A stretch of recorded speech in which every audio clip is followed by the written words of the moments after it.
N Sreekumar, അകത്തായിരുന്ന അൻവറിനെ നെഞ്ചിലേറ്റി നടന്നത് cyber സഖാക്കളാണ് അല്ലേ? സൈബർ ഇടങ്ങളിൽ അൻവറിനുള്ള സ്വീകാര്യത നമുക്കെല്ലാവർക്കും അറിയാവുന്നതാണ്. ഇനിയിപ്പോൾ പുറത്തായ അൻവറിന് ആ സ്വീകാര്യത ലഭിക്കുമോ? അൻവർ പ്രതീക്ഷിക്കുന്ന ഒരു ജനസഞ്ചയം അദ്ദേഹത്തിന് പിന്നിൽ അണിനിരക്കാനുള്ള സാധ്യത എത്രത്തോളമുണ്ട്? നോക്കൂ അനിൽ നമ്പ്യാർ, നമ്മുടെ നാട്ടില് CPIM കൊണ്ടുവന്നിട്ടുള്ള ഒരുപാട് സ്വതന്ത്ര സ്ഥാനാർത്ഥികളുണ്ട്. ആ സ്വതന്ത്ര സ്ഥാനാർത്ഥികളിൽ നിന്നൊക്കെ വ്യത്യസ്തനായിട്ട് ശ്രീ PV അൻവർ ഗവൺമെന്റിനെതിരെ ആക്ഷേപം ഉന്നയിച്ച് ആരോപണം ഉന്നയിച്ച് മുഖ്യമന്ത്രിയെയും പാർട്ടിയെയും ചവിട്ടി കൂട്ടി കൊട്ടയിലിട്ടിരിക്കുകയാണ്. ഇത് ഇന്നേ വരെ CPM കേരളത്തിൽ അനുഭവിച്ചിട്ടില്ല. അതിന്റെ പ്രധാനപ്പെട്ട കാരണം അൻവറിനെ പോലുള്ളവരുടെ പിന്നിൽ നാളെ CPM പ്രവർത്തകർ ഉണ്ടാകുമോ എന്ന് ചോദിച്ചാൽ ഉണ്ടാകണമെന്നില്ല. കാരണം പാർട്ടി സ്ഥാനാർത്ഥിയെ ജയിപ്പിക്കുക എന്നുള്ള മിനിമം കടമ മാത്രമേ അവർക്കുള്ളൂ. ജയിപ്പിക്കാൻ പറഞ്ഞാൽ ജയിപ്പിക്കും, തോൽപ്പിക്കാൻ പറഞ്ഞാൽ തോൽപ്പിക്കും, പ്രേരണം നടത്താൻ പറഞ്ഞാൽ പ്രേരണം നടത്തും. മറ്റേ സാമൂഹ്യ മാധ്യമങ്ങളിൽ എതിരായിട്ട് അഭിപ്രായം രേഖപ്പെടുത്താൻ പറഞ്ഞാൽ രേഖപ്പെടുത്തും. ഇങ്ങനെയുള്ള ഒരു മനോഭാവത്തിൽ വളരുന്നവരാണ് CPMന്റെ സജീവ പ്രവർത്തകര്. അതുകൊണ്ടാണ് അൻവർ പറഞ്ഞത് ഞാന് പാർട്ടി പ്രവർത്തകർക്ക് വേണ്ടിയാണ് നിൽക്കുന്നതെന്ന്. പക്ഷെ ഇന്ന് പാർട്ടി പ്രവർത്തകർ അദ്ദേഹത്തിന്റെ ഒപ്പം നിൽക്കുമെന്ന് ഞാൻ കരുതുന്നില്ല. അത് അൻവറും കരുതുന്നുണ്ടാവില്ല. അദ്ദേഹം പൊതു സമ്മേളനത്തിൽ ചില കാര്യങ്ങൾ പറയുന്നത് കേട്ടു. അതിനുശേഷം മറ്റുള്ള കാര്യങ്ങൾ ജനസഞ്ചയം ഉണ്ടെന്നൊക്കെ നമുക്ക് മനസ്സിലാക്കാൻ പറ്റും. പക്ഷെ നോക്കൂ മിസ്റ്റർ നമ്പ്യാർ, ഇവിടെ CPM കാലാകാലങ്ങളായി എടുത്തു വരുന്ന ഈ ജില്ലകൾ തോറുമുള്ള പ്രത്യയശാസ്ത്രങ്ങളുണ്ട് അവർക്ക്. ഓരോ ജില്ലയിലും അവര് ഓരോ അണു നയം എന്ന പേരിട്ടിട്ട് ഓരോ പ്രത്യയശാസ്ത്രം, ഓരോ ന്യൂനപക്ഷ നയം എന്നൊക്കെ പറഞ്ഞ് കൊണ്ടുവരാറുണ്ട്. നിങ്ങൾ നോക്കൂ, മലപ്പുറത്താണെങ്കിൽ തന്നെ മുൻകാലങ്ങളിൽ DCC പ്രസിഡന്റ് ആയിരുന്ന TK ഹംസയെ അവർ കടമെടുത്തു. അതിനുശേഷം PV അൻവറിനെ കൊണ്ടുവന്നു. തൃശ്ശൂരിലെത്തുമ്പോൾ അവര് കത്തോലിക്ക സഭയിൽ പെട്ടുന്ന ലോനപ്പൻ തമ്പാടിനെ എടുത്തു. കുറച്ചുകൂടെ മാറി എറണാകുളത്ത് പോകുമ്പോൾ ഡോക്ടർ സെബാസ്റ്റ്യൻ പോളിനെ കൊണ്ടുവന്നു. അതിനുശേഷം തിരുവല്ലയിലേക്ക് പോകുമ്പോൾ അവിടെ പീലിപ്പോസ് തോമസിനെയും ശോഭന ജോർജിനെയും ഒക്കെ കൊണ്ടുവരുന്നു. ഇങ്ങനെ ഓരോ ജില്ല തോറും ഓരോ രാഷ്ട്രീയ നയവും പ്രത്യയശാസ്ത്രവും ഒക്കെ കൊണ്ടുവന്ന് ജയിക്കാൻ വേണ്ടിയുള്ള സൂത്രപ്പണി ചെയ്യുമ്പോൾ ഇങ്ങനത്തെ അനുഭവം പാർട്ടിക്ക് ഉണ്ടാകും എന്നവർ ഇത്തവണയെങ്കിലും മനസ്സിലാക്കിയത് നന്നായി. ശ്രീ അൻവർ ഉന്നയിച്ച ആക്ഷേപങ്ങളെ കുറിച്ച് നിയമജ്ഞനായ ഡോക്ടർ രാംകുമാർ പറഞ്ഞു കഴിഞ്ഞല്ലോ. ഇവിടെ ഇന്ന് ഗോവിന്ദൻ മാസ്റ്റർ ഒരു പ്രസ്താവന ഉണ്ടായിരുന്നു. അതായത് അൻവറിന് കമ്മ്യൂണിസ്റ്റ് സംവിധാനം അറിയില്ല. ശരിയാണ്, കമ്മ്യൂണിസ്റ്റ് സംവിധാനം അൻവറിന് അറിയില്ല ഉള്ള സത്യമാണ്. എന്നിട്ട് അദ്ദേഹം അതിനൊപ്പം തന്നെ പറയുകയാണ് അൻവർ പാർട്ടിക്കാരനല്ലാത്തതുകൊണ്ട് നടപടി എടുക്കുന്നില്ല എന്ന്. അപ്പൊ കമ്മ്യൂണിസ്റ്റ് സംവിധാനം അറിയാത്ത ഒരാൾക്കെതിരെ പാർട്ടിക്കാരനല്ലെന്ന് പറയുക, നടപടി എടുക്കുന്നില്ലെന്ന് പറയുക, ഇങ്ങനെ വ്യത്യസ്തമായ എന്തെങ്കിലുമൊക്കെ ഒരു പത്രസമ്മേളനത്തിൽ പറഞ്ഞു പോകുന്ന ഒരു കാഴ്ചയാണ് നമ്മൾ ഇത് കണ്ടത്. അപ്പൊ ഈ പാർട്ടി ഇന്നേവരെ പ്രതീക്ഷിക്കാത്ത ഒരു നീക്കം അൻവറിൽ നിന്ന് ഉണ്ടായി എന്ന് മനസ്സിലാക്കുന്നു. അൻവർ ഉന്നയിച്ച ആരോപണം ഗൗരവതരമാണ് എന്ന് ആദ്യം പറഞ്ഞത് കോൺഗ്രസോ കമ്മ്യൂണിസ്റ്റ് പാർട്ടികളോ BJPയോ അല്ല. പാർട്ടി സെക്രട്ടറി ഗോവിന്ദൻ മാഷും LDF കൺവീനറായി തെരഞ്ഞെടുക്കപ്പെട്ട TP രാമകൃഷ്ണനുമാണ്. അപ്പൊ അന്ന് ഒരു മാസമായിട്ടുണ്ടാവുള്ളൂ അൻവർ ഉന്നയിച്ച ആരോപണം ഗൗരവതരമാണെന്ന് പറഞ്ഞു. എന്നിട്ട് ഇന്നവർ പറയുകയാണ് അൻവർ പാർട്ടിക്കെതിരെ നീങ്ങിയെന്ന്. അപ്പൊ അന്ന് ഗൗരവതരമാണെന്ന് ഇവർ എന്തിനാ പറഞ്ഞത്? കേരളത്തിലെ ജനങ്ങളോട് പറയണമെന്നില്ല. പക്ഷെ ഇന്ന് നിലമ്പൂരിൽ പ്രകടനം നടത്തിയ പാർട്ടി പ്രവർത്തകർ അവരെ മുൻകാലങ്ങളിൽ ഒരു മാസം മുമ്പ് ഗോവിന്ദൻ മാഷ് പറഞ്ഞ കാര്യമൊന്ന് അവരെടുത്ത് നോക്കേണ്ടതല്ലേ? അൻവറിനെ കുറിച്ച് CPMന്റെ നേതാക്കൾ പറഞ്ഞ അൻവർ ഗൗരവത്തോടെ ചില കാര്യങ്ങൾ പറഞ്ഞു, അത് അന്വേഷിക്കും. ഇന്ന് ഗോവിന്ദൻ മാഷ് പറഞ്ഞത് ശശിയെ കുറിച്ച് മുഖ്യമന്ത്രി പറഞ്ഞ ശരിവെച്ചിട്ട് അദ്ദേഹം പറയാണ് ശശിക്കെതിരായ ആരോപണം അന്വേഷിക്കുമെന്ന്. അപ്പൊ ശശി മാതൃകാപരമായ പ്രവർത്തനം നടത്തിയെന്ന് മുഖ്യമന്ത്രി പറയുക, ഗോവിന്ദൻ മാഷ് പറയുക ശശിക്കെതിരായും അന്വേഷിക്കുമെന്ന്. ഇത് ഞാൻ പറഞ്ഞില്ലേ, അത് ഈ പാർട്ടിക്ക് ഒരു പാർട്ടിയുടെ സമനില തെറ്റിപ്പോയി. കാരണം അൻവർ ഒരുപാട് ഇത്ര പ്രതീക്ഷിച്ചില്ല, ഞെട്ടിപ്പോയ ഒരു പാർട്ടി. കാരണം അൻവർ ഇന്നലെ പറഞ്ഞ 1-2 കാര്യങ്ങളുണ്ട്. പിണറായി വിജയൻ അവസാനത്തെ കമ്മ്യൂണിസ്റ്റ് മുഖ്യമന്ത്രിയാണ്. പിണറായി വിജയൻ ആഭ്യന്തര പദം ഒഴിയണം.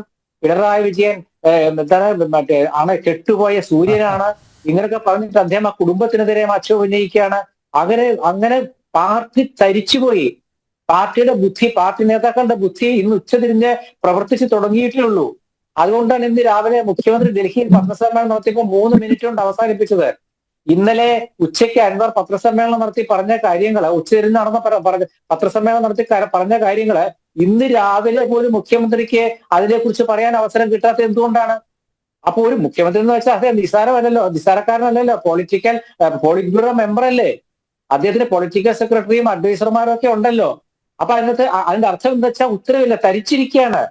പാർട്ടി നേതാക്കളുടെ ബൗദ്ധിക കേന്ദ്രങ്ങൾ പല തരിച്ചിരിക്കുകയാണ്. ഇനി ഉണ്ടാക്കിയെടുക്കാനും ബുദ്ധിമുട്ടാണ്. കാരണം ഇവരുടെയൊക്കെ നിങ്ങളുടെ അടക്കം ജനത്തിന്റെ അടക്കം ക്ലിപ്പിൽ കാണും എന്താ ഗൗരവതരമാണ് അൻവർ ഉന്നയിച്ചതെന്ന് പറഞ്ഞു. അപ്പൊ ഗൗരവതരമായ കാര്യങ്ങൾ അന്വേഷിക്കണമല്ലോ. അപ്പൊ ആ അന്വേഷിക്കണമെന്ന് അൻവർ പറയുമ്പോൾ പിന്നെ എങ്ങനെയാണ് ഗൗരവതരം അല്ലാതെ വരുന്നത്? അപ്പൊ ഇത്തരത്തിലുള്ള അവസ്ഥയില് ഇവർ ആലോചിക്കേണ്ട ഒരു കാര്യമുണ്ട്. ഇപ്പൊ മലപ്പുറത്ത് അൻവറെ CPM ഒരു കാലത്ത് കൊണ്ടുവന്നിട്ട് അദ്ദേഹത്തെ സംരക്ഷിക്കുകയും അദ്ദേഹം കഴിഞ്ഞ ആഴ്ച അദ്ദേഹം എന്ത് ചെയ്യുന്നത്, കഴിഞ്ഞ ആഴ്ച അത് അൻവർ ഇങ്ങനെ ചില കാര്യങ്ങൾ പറഞ്ഞ ശേഷം മുഖ്യമന്ത്രി പത്രസമ്മേളനത്തിൽ പറഞ്ഞു, അൻവർ എഴുതി തരുന്നത് പരാതി സ്വീകരിച്ച് മറുപടി എടുക്കാനല്ല ശശി ഇരിക്കുന്നത്, ശശി മാതൃകാപരമായി പ്രവർത്തിക്കുന്നതെന്ന് പറഞ്ഞു. എന്നിട്ട് ആ മുഖ്യമന്ത്രി അത് കടുപ്പിച്ചു പറഞ്ഞു. സ്വർണ്ണക്കടത്തുമായി ബന്ധപ്പെട്ട് അൻവറിനെ പരോക്ഷമായിട്ട് അദ്ദേഹം ഒരു പ്രതിസ്ഥാനത്ത് കൊണ്ടുവരുന്നത് പോലെ വ്യാഖ്യാനിച്ചു, പരോക്ഷമായി പറഞ്ഞു. അത് അൻവർ തന്നെ പറഞ്ഞിട്ടുണ്ട്. അതിന്റെ പിറ്റേന്ന് പാർട്ടി സംസ്ഥാന സെക്രട്ടേറിയറ്റ് ഇറക്കിയ പ്രസ്താവന ശ്രീ നമ്പ്യാർ ഓർക്കുന്നുണ്ടാവും. അൻവറിനോട് അഭ്യർത്ഥന നടത്തുകയാണ്, പ്രിയപ്പെട്ട അൻവർ, താങ്കൾ പിന്മാറണം, താങ്കൾ പാർട്ടിയെ ബുദ്ധിമുട്ടിലാക്കരുത്, താങ്കൾ പിന്മാറണം എന്ന് പറഞ്ഞ ആ പാർട്ടി ഇന്ന് പറയുകയാണ് അൻവറിന്റെ കമ്മ്യൂണിസ്റ്റ് സംവിധാനം അറിയില്ലാതെ. അന്ന് ഇത് പറഞ്ഞപ്പോൾ ശ്രീ റെജി ലൂക്കോസ് അല്ല, പക്ഷെ അദ്ദേഹത്തെ പോലുള്ള പാർട്ടി നിരീക്ഷകർ വന്നിട്ട് പറഞ്ഞെന്താ അറിയോ, അൻവറിന്റെ സത്യസന്ധത, അൻവർ യഥാർത്ഥ കമ്മ്യൂണിസ്റ്റ് എന്നാ പറഞ്ഞത്. ഒരാഴ്ചയായിട്ടുള്ളൂ. ആ അൻവറിനെ കുറിച്ചാണ് ഇന്ന് പാർട്ടി പ്രവർത്തകരും നിരീക്ഷകരും തിരിച്ചു പറയുന്നത്. അപ്പൊ മാർക്സിസ്റ്റ് പാർട്ടിയെ സംബന്ധിച്ചിടത്തോളം അവർക്ക് ഈ കാര്യത്തിലൊക്കെ നയം മാറ്റാൻ 1 മണിക്കൂർ മതി. ഈ നയമാറ്റമാണ് ഇത് ഒരു കാലത്ത് നടന്നിരുന്നു.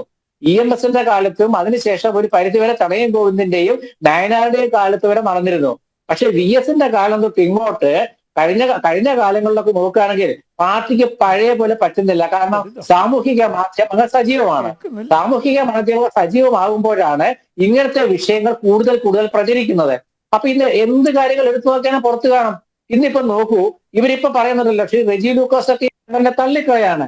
നോക്കൂ, ശ്രീ റെജി ലൂക്കോസ് ഇന്ന് KT ജലീൽ ഒരു കാര്യം പറഞ്ഞിട്ടുണ്ട്. ഒക്ടോബർ 2-ാം തീയതി ഗാന്ധി ജയന്തി ദിനത്തില് അദ്ദേഹം 4 മണിക്ക് പത്രസമ്മേളനം നടത്തുന്ന പറഞ്ഞിട്ടുണ്ട്. അത് പാർട്ടി അറിഞ്ഞു കാണുമല്ലോ. അദ്ദേഹത്തിന് കമ്മ്യൂണിസ്റ്റ് സംവിധാനം അറിയുമോ? അപ്പോൾ ഈ കമ്മ്യൂണിസ്റ്റ് സംവിധാനം ജലീലിന് അറിയുമെങ്കിൽ അദ്ദേഹം 4 മണിക്ക് പത്രസമ്മേളനം നടത്തുന്ന നിന്ന് ചാനലിൽ പറഞ്ഞത് പാർട്ടി അറിഞ്ഞിട്ടുണ്ടോ? ഇനി അതൊക്കെ പോട്ടെ, ജലീൽ ഒരു കാര്യം കൂടെ പറഞ്ഞു. എന്താ പറഞ്ഞത്? അൻവർ ഉന്നയിച്ച കാര്യത്തില് ADGPക്കെതിരായി അൻവർ ഉന്നയിച്ച കാര്യത്തില് ഞാൻ അൻവറിന്റെ പിന്തുണ കൊടുക്കുന്നു എന്ന് പറഞ്ഞു. അപ്പൊ അത് കമ്മ്യൂണിസ്റ്റ് സംവിധാനത്തിൽ പറഞ്ഞതാണോ? അപ്പൊ ഇതാ ഞാൻ പറഞ്ഞത്, KT ജലീലിനെ കുറിച്ച് ഗോവിന്ദൻ മാഷും റെജി ലൂക്കോസിനെ പോലുള്ളവരും എന്താണ് പറയുന്നത്?